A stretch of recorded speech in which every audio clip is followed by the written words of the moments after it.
maybe one of the first cup games, you had kind of said that there was a different energy for you and you were excited about it. I think you might even call that like sort of like the All-Star game, like it was like playing on a stage. Now that you're to this part of it, how excited are you to play for something beyond just a win in the win-loss column? Does that make sense? Extra stakes, added stakes?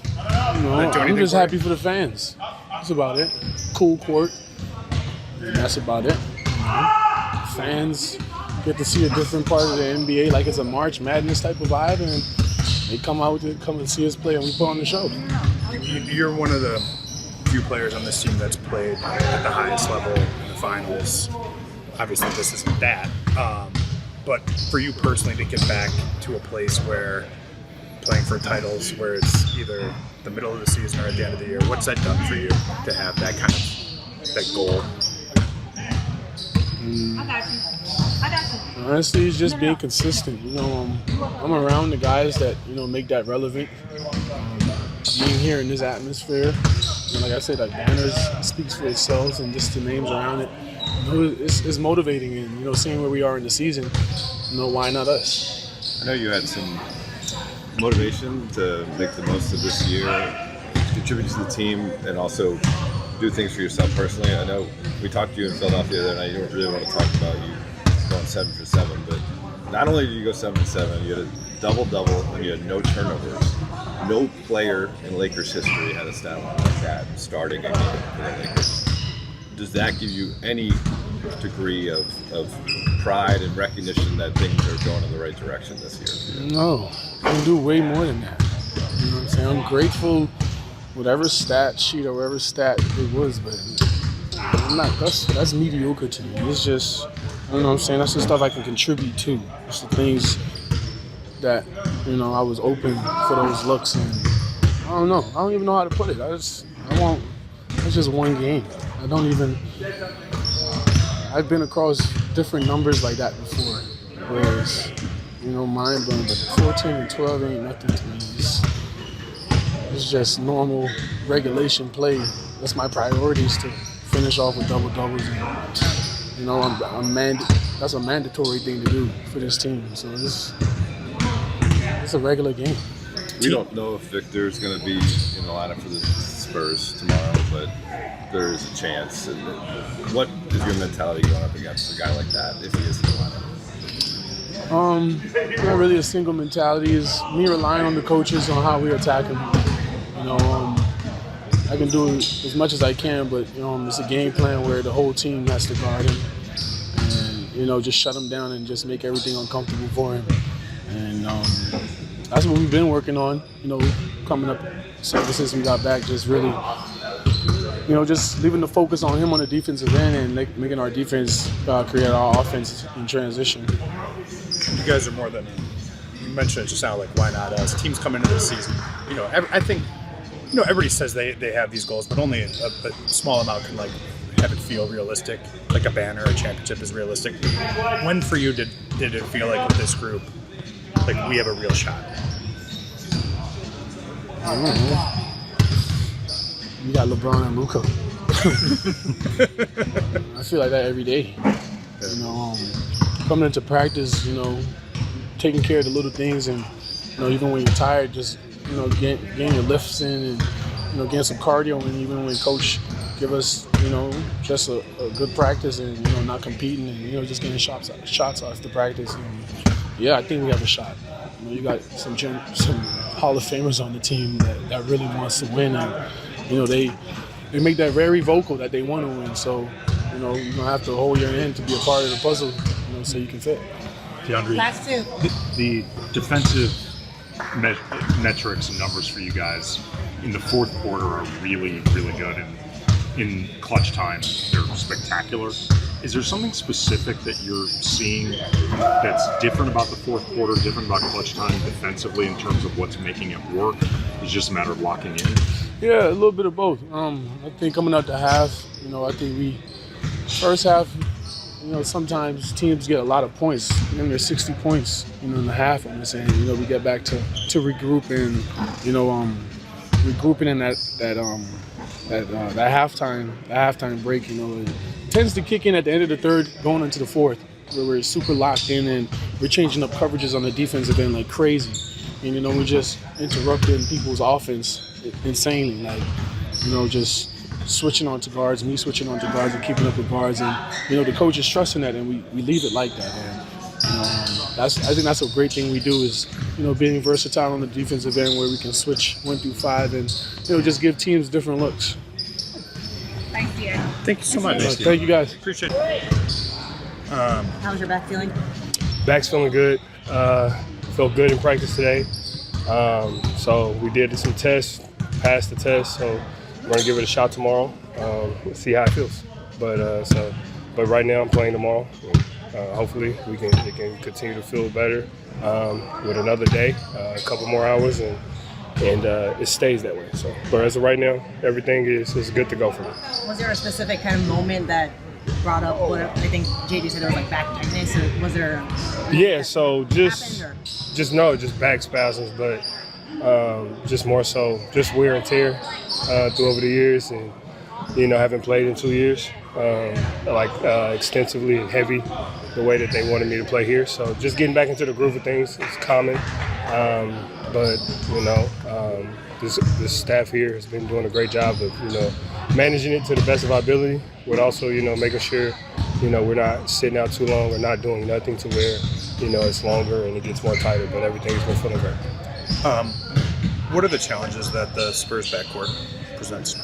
Kind of all the different versions of it. Man, I mean, obviously, you know, when you just think about it, that's, you know, we're talking about just the backcourt, but, you know, you talk about the front court too, both, everything. You know, you got your speedster and Darren Fox, you know, then you got Wemby, obviously, doing his thing, but they got other guys, you know, you got Stephon Castle, and the way that they play.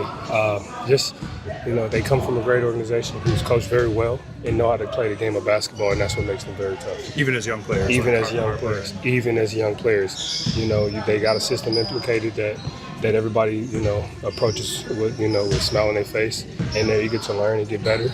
And when you have young guys like that who buy in like that, you know, you wonder why they're good. You see the outcome and the results because of the preparation that they put in. You've touched on this, and I don't mean this disrespectfully to Washington or to Memphis, but to have stakes reintroduced for you personally in ways whether it's, DA mentioned the banners and the names around and stuff like that. What has it done for you every day when you walk in the gym to be reminded of the standard? And I guess how is that? I assume it's invigorated you in some ways. Definitely has. You know, coming from Boston for 9 years, and you know, the tradition there, and you know, the things that I've accomplished there, and you know, you kind of get shipped off to where, you know, you're not in the spotlight anymore. You know, the games, in a sense, doesn't matter as much, or you're not really playing for anything.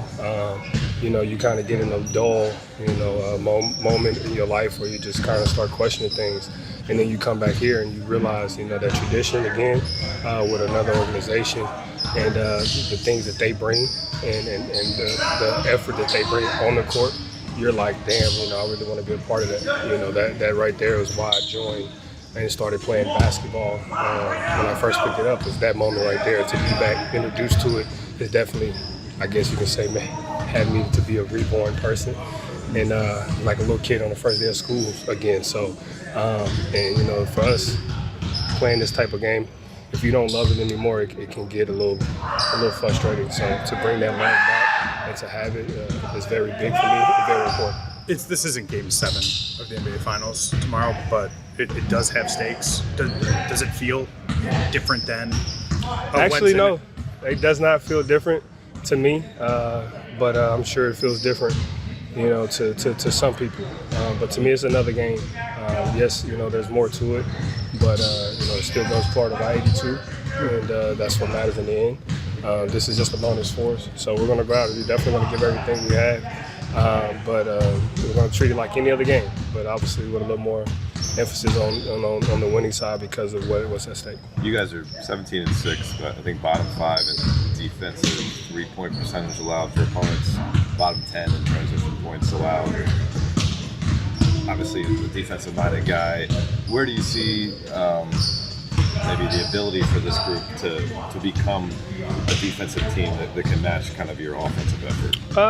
Once we get everybody back and healthy and can catch a rhythm, we've been intersecting guys into the lineup that we haven't really practiced or worked on, or you expect this and then this happened and now you just got to roll with the dice. So we kind of been just playing off our back foot a lot with the injuries and trying to get guys healthy and things like that, or guys missing. So to have everybody back and start to create a rhythm where we start to get some consistency, I think that'll help us exponentially a lot for defensively, because now guys know what we're supposed to do, what we're doing matchups wise. We can kind of match up that way we really want to.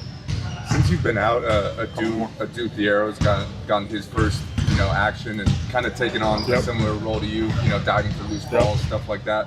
But just what have you seen from him, and what kind of advice have you given to him? Keep going. I mean, in this league, everybody comes into this league as a star. And then, you got to adjust to the role that you're given. Not everybody's going to be a star or that guy in this league the way that they want to. So you got to figure out a way to be that guy and to be able to get yourself on the court. We got a lot of talent here. So it's going to be hard for a dude to come in and just take spots. But he got to go out and improve and show, that, hey, he deserves to be on the court and he deserves to find some playing time for him. And that's the way he's going to be able to do it.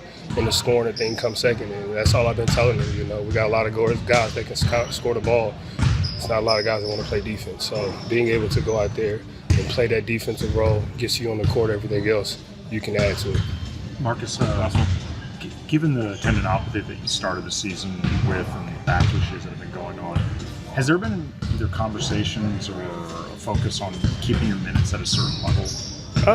Not really. It's more so just, if I'm feeling good, and I'm playing well, the minutes will stay high.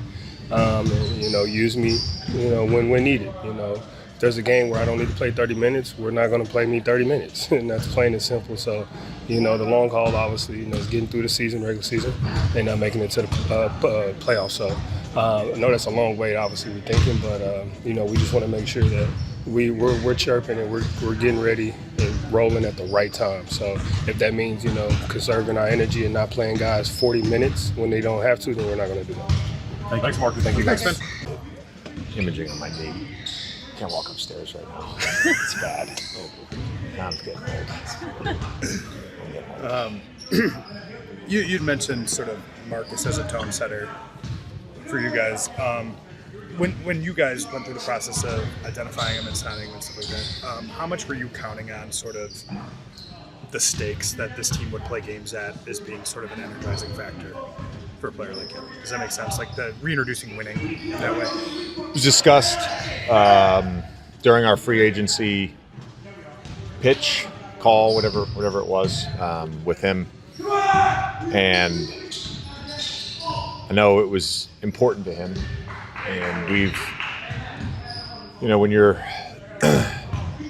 on the Celtics for so long and you're playing in the Eastern Conference Finals and your finals team, you get used to that. I told him, I remember playing in Orlando and getting to the finals and getting to the conference finals and being a playoff team every year and playing with a superstar like Dwight, and then Dwight gets traded and you go through a year where you're on a rebuilding team and then a team with a losing record that ends up as the 8th seed in Milwaukee. And that free agency, I wanted to be on a team that, was on the stage and had a chance to compete for a championship.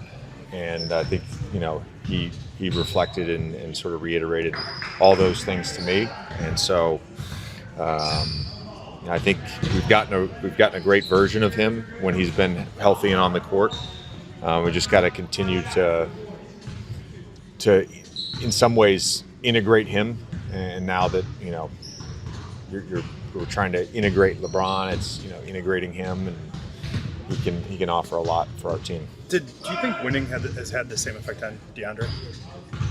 Again, a player who tasted the NBA Finals pretty early in his career and then didn't for a few years. Do you think stakes has helped sharpen focus for him? I think it's the holistic environment of what we have right now, I think, has been really good for him. You guys beat San Antonio earlier in the season. There was no De'Aaron Fox. How has his addition kind of changed? Scouting report, the prep, all that for Wednesday. Yeah, he is obviously a very dynamic guard, and it's similar to a few teams we played, some recently and some prior. We got to do a good job of containing drives, and it's not just him. Their guards, Castle, him. Obviously, when Vassell gets going off of dribble handoffs and putting not only pressure on the rim but just his jump shooting. They're good movers. They have good movers on their team, and so it's going to be a challenge. And Fox is, he's one of the best guards in the league. Coach, what can playing in an elimination setting do for this team?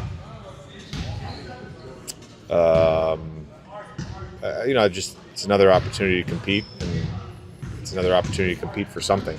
So it's exciting. Your guys' fourth quarter defensive metrics are very good, and clutch time defensive are outstanding. Is there something in particular that's working for you guys in that fourth quarter defensively, or without giving away too much? Obviously, I can see what you're thinking. You'd be surprised at what I just thought. Not going to share what I just thought. I was going to say. I'm not going to share what I just thought. Reveal the surprise.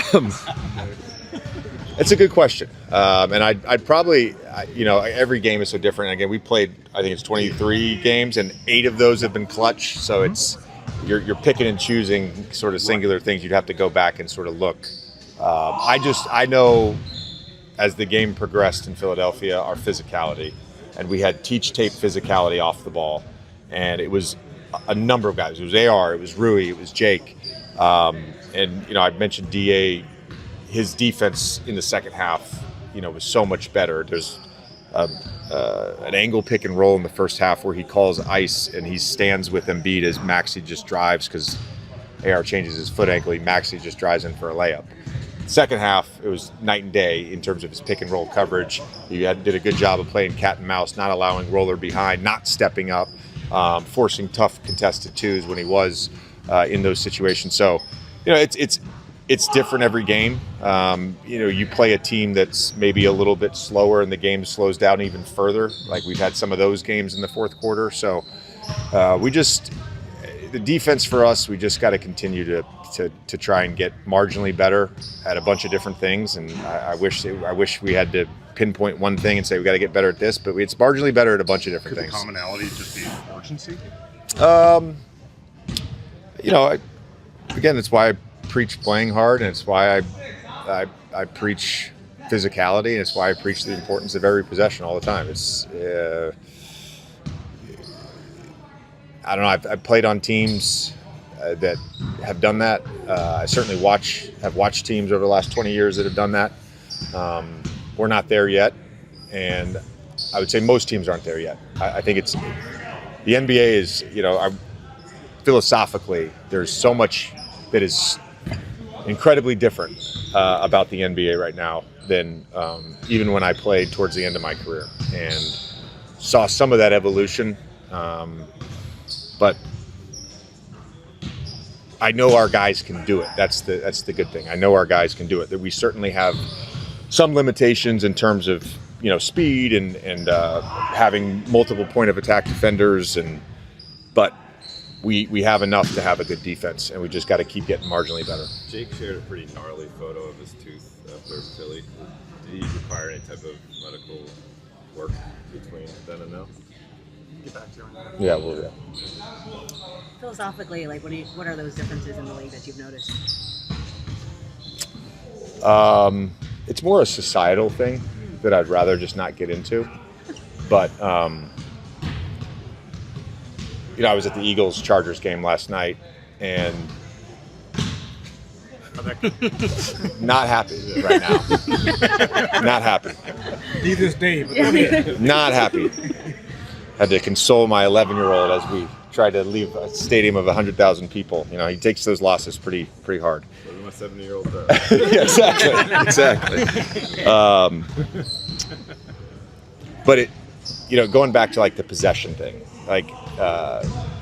this is not an evolution. It's just Greg came with me, and we were talking about the difference in football. It's like in football, if you are an offensive lineman and you have a false start, you are immediately shown on the television, right? If you're an offensive lineman and you allow a defensive guy to, beat you to the outside and the quarterback then gets sacked or, a fumble is forced, you're immediately shown. Like, your mistakes are so glaring in that sport. And the Chargers completely outplayed the Eagles, but it's such a different sport in terms of the way they calculate things. So one play matters so much in that sport. And so there's an urgency on every possession, because if you mess up, you give up 7 points. And you may not score 7 points. You may only get 2 field goals. So in basketball, there's 200 possessions in a game. Hey, if I mess up 5 times, who cares, right? As long as I'm good on like the other 45, I'm in the game. It's just a weird thing. Then there's the shift that I've seen is, this is not our team, this is just the league. The shift that I've seen is these guys, they read every single thing about them. They read every single good thing that's said about them. Even if it's Joe Smith 496-842, they read every single bad thing that's said about them. And so what has happened, I think, is guys now just value, did I play well or did I play poorly? And I'm going to feel really good if I played well, because all these people are going to say nice things about me. And if I play poorly, I'm going to feel really bad, because all these people are going to say really bad things about me. And so getting guys to neutral and consistency every single day has just become incredibly difficult in our league. What's cool stuff? Did you guys have everybody at practice today? We did.